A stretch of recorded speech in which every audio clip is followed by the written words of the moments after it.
Hi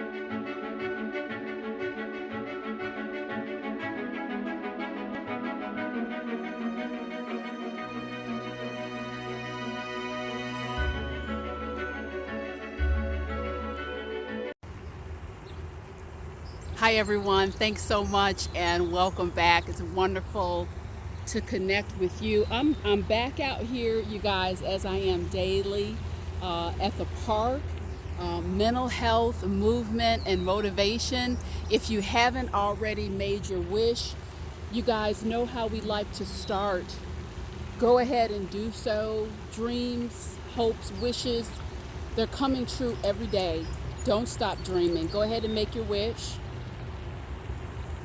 All right, it's so wonderful to be with you. I have to tell you, the parks are very crowded. I'm so delighted. I'm seeing people out here. They are taking care of themselves, walking, exercising.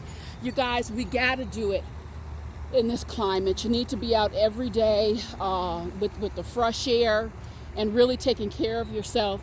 Doesn't matter what's going on in the backdrop. We are preserving ourselves, as I always say, for better days. Want to jump right into our content today. And today's topic, you guys, I feel like it's very timely. I have tons of notes from the last 4 to 5 months. Even though we're dealing with so much now, people are still leading lives, relationships, what have you. So I got a note from a lovely gentleman, Raymond, longtime subscriber, and he's going through something that many of you may be familiar with, or not. His relationships, a series of relationships have ended abruptly for him. He wants to make some key connections, whether that's friendship, whether that's dating. And he described to me, Sheila, I starts off well enough, and people sort of disappear on me. He described a few instances, and I have to tell you, Raymond, I'm going to go ahead and answer your question, which was, what is happening? What am I doing wrong? And I'm just going to base it off of the few examples you gave me. And you guys, before I really get into this, want to put out a little disclaimer. You guys, this is a real world channel. It's not about judgment. It's not about pointing fingers. I love this work and I love the channel because the things that I share with you, this is safe space, guys. Safe space processing, safe space, self-reflection. You check the boxes. So when I tell you this information and I give it to you straight, it's not me trying to be provocative or anything like that. It's really about sharing information that I feel will lift up your life, period. So, Raymond, I want to share a couple things that I'd like you to keep in mind. All relationships, there's a cadence, guys. There's really a cadence to relationships. There's certain signs and cues that people look for to feel comfortable moving forward with you, whether that's in a personal relationship, friendship, business relationship. All of us have certain things that we look for really to get a hold of our comfort levels, if you will. And when that is not there, we tend to move the other direction, or we will stop. So Raymond, I want to share a couple things for you to keep in mind. And I think within the information that I'm going to share, you will definitely, I think it's going to click in with some of the relationship patterns that you described. So the first thing I want you to think about is, you know, when someone comes across is too much, let's just say too much, or putting things out that's too much, too fast, you guys, it scares people. It really frightens people, quite frankly, because they may not have the context for you. They are still very much feeling you out. Let me give you an example. I got a call from a young lady a few years ago, client of mine, and she said, you know, Sheila, I've met this guy. We've only had one date. He seems nice enough. He calls me a week or so later and he says, look, how about we do a full day of hiking, and then I would love to take you to dinner. And she comes back with, you know what, how about just, you know, a walk in the park? I love to hike, but I think I'm more comfortable with a walk in the park now. So he counters with, you know what, how about a full day of hiking and we just save the dinner for next time? And he's pushing and pushing and pushing, and she felt somewhat bad about it, but he pushed to the extent where she just felt so uncomfortable she stopped. She decided, you know what, this is too early. If I'm already feeling uncomfortable and like I have to negotiate and just navigate for a second and third date, I'm not comfortable with that. So you see what I'm saying? It's those cues that I talk about. People are looking for cues as to whether or not they really feel comfortable with you. When folks meet you, they're going through a series of conscious and unconscious questions. Some of those questions that people are asking inside of themselves. How do I feel? How do I physically feel when I'm in this person's presence? How do I physically feel? Are they able to listen? Is there a natural flow in rapport? Does there seem to be a general understanding of where I'm coming from? Do I understand where they're coming from? And the thing about it is, I'm describing it, you would think that this all takes place over weeks and over months. But sometimes, you guys, it can take place within the context of minutes or hours. You know, it's that whole thing. You hear you never get a second chance to make a first impression. First impressions can evolve over a short period of time or over a length of time, but people are constantly making their assessments. And when they feel pressured, it's a turnoff. It's absolutely a turnoff. And some of the things, and if you've ever made someone feel pressured, it's not that you're setting out to do it. Sometimes it has a lot to do with levels of enthusiasm and excitement. You know, I can raise my hand and say, I've been guilty of that a time or two, and not really even in tune with how I'm coming off necessarily. And this is why it is so important to get in a spirit of self-reflection and self-assessment. And I've said this before, I'll say it again. Never anything to be ashamed of, guys. The bottom line, when we know better, we do better. But you have to understand in context, when a rapport is forming or a relationship is forming, people are getting to know you. You feel comfortable with yourself. You know your patterns. They don't. You just can't take that for granted, and everyone has a different process. The second thing I want you to keep in mind, this is huge. This is something above all else, I'll speak for myself personally, I pay very close attention to how people respond. Particularly, I'm looking out also for hostile responses. Hostile responses. Here's a caveat and here's the nuance. A hostile response does not have to be loud, aggressive, or angry. Silence can also be a hostile response or a passive aggressive response. Let me share another example with you. Was working with a very lovely lady, and she said to me, Sheila, my baby is just 2 months old. I've been doing work, volunteer work on this board. They called me. They needed some work done. And I explained, my body is still healing. I'm just not in the swing of things yet. I'm sorry.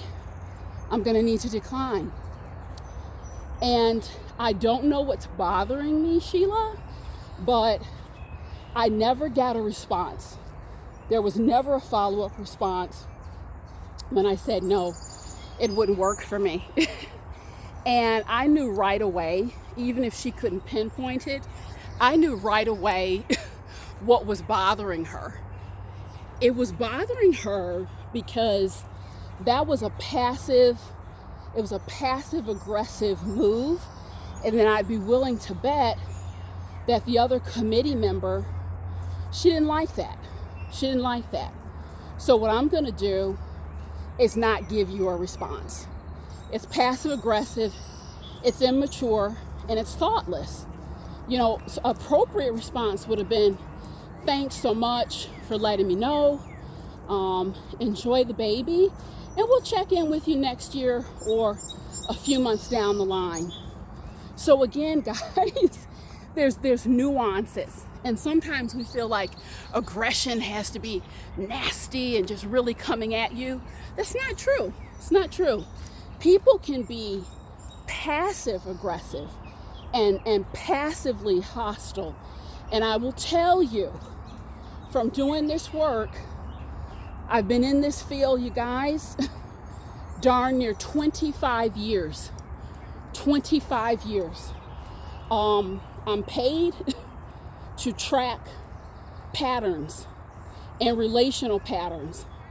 And when people show you out of the gate that kind of passive aggressive hostility, you are a fool with a capital F if you don't pay attention to it, because there is more to come. They are making an announcement on how they handle disappointment, and they are making an announcement on what you can expect down the road. It's really just that simple. So if that's what you're putting out there into the relational environment, I can guarantee you, you're going to scare people off. One of the things that I look for in the face, oh, look at the little rabbit. I don't know if you saw it. One of the things that I look for in the face of disappointment from anyone that I'm dealing with is a level of graciousness, a level of empathy, a level of understanding. And when that's not there, guys, makes me nervous. It really, really does. I recently did this whole piece on how people manipulate and control. And I always like to say that reasonable, rational people can hear the word no.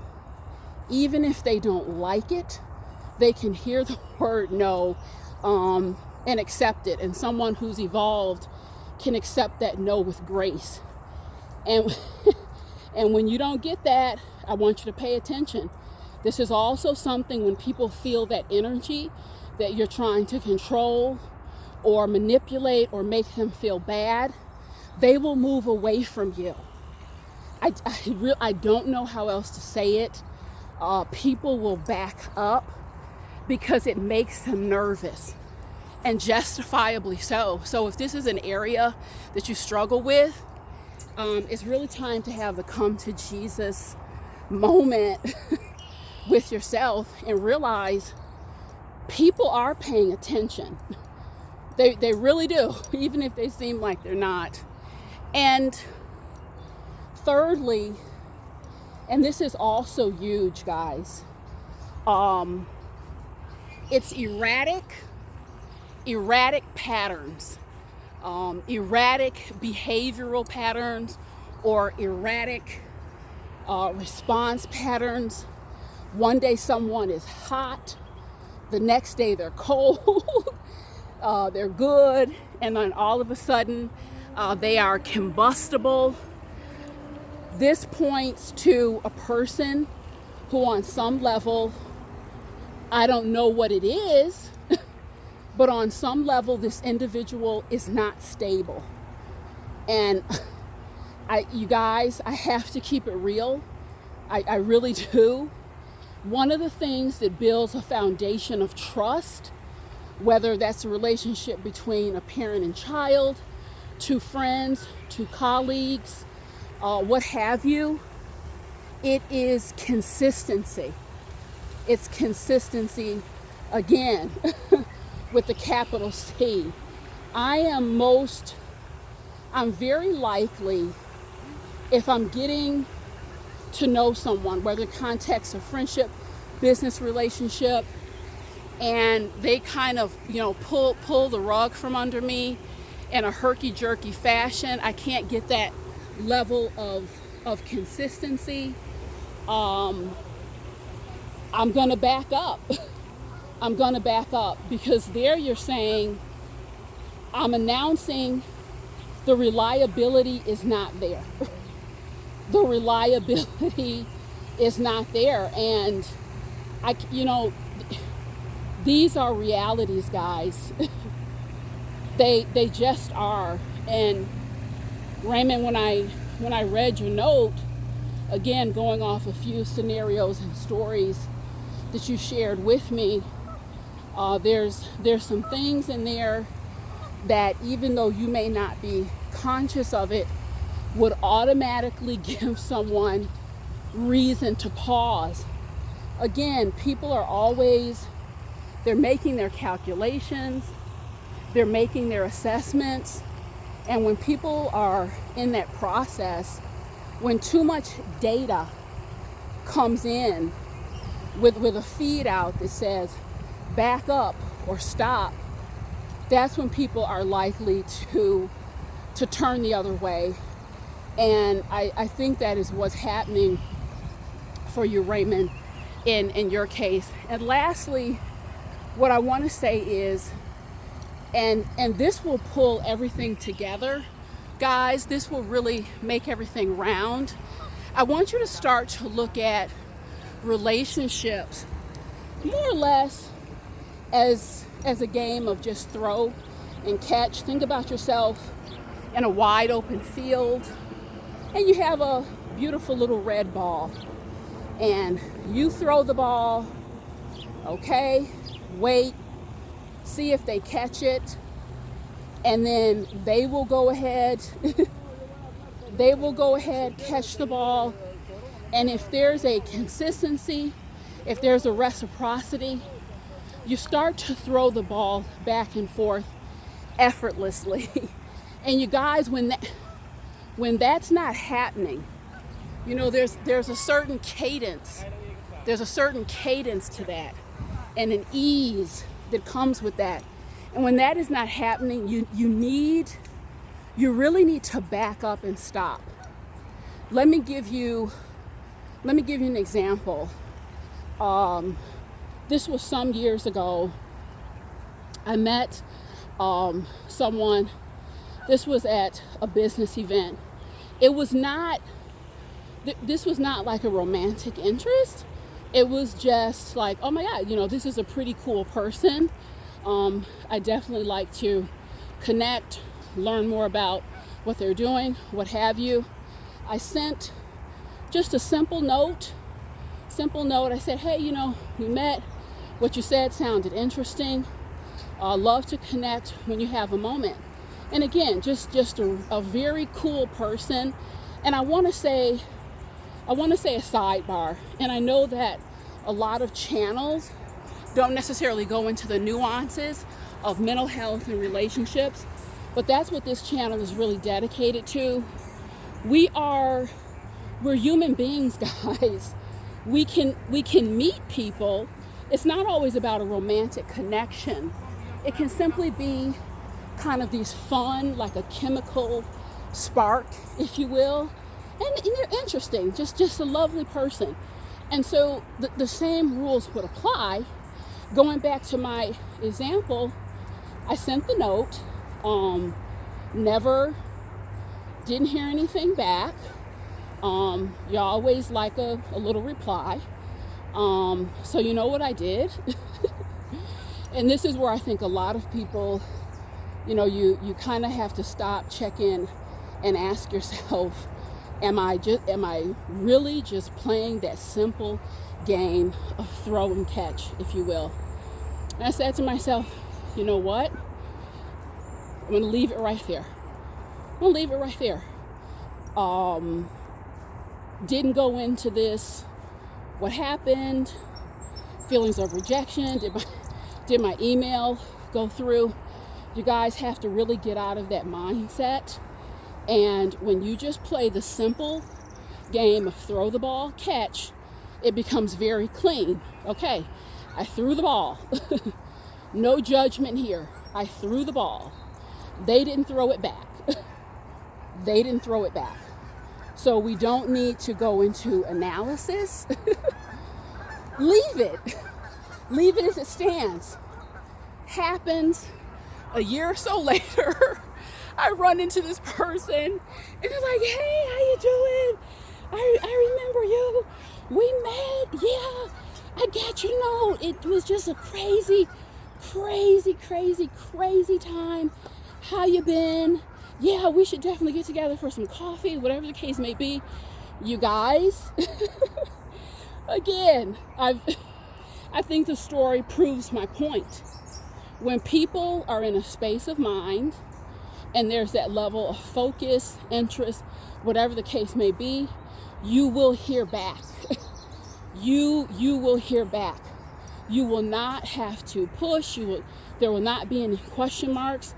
I just want you to get into kind of that clean, it's a very clean style of operating. Very clean. I'm just going to throw the ball. If they catch it, if it comes back to me, great.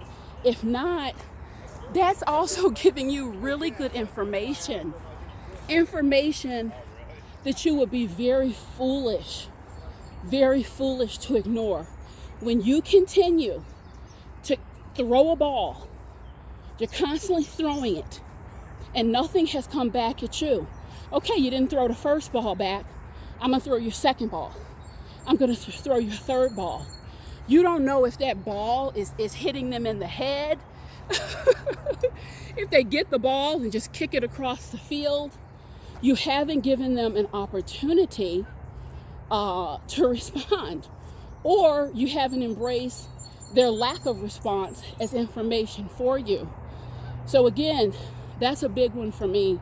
When people keep throwing balls, I have to tell you, it makes me nervous, and I'm just very likely to say, you know what, we're not on the same page.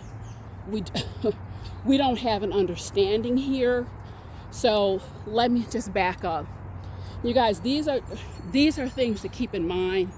I designed these videos as a guide, as a rich contextual guide, and things to think about. So again, if you're loving my content, enjoying what I'm putting out, please do subscribe. I'm back here on the trail daily, and I will see you soon. Bye-bye.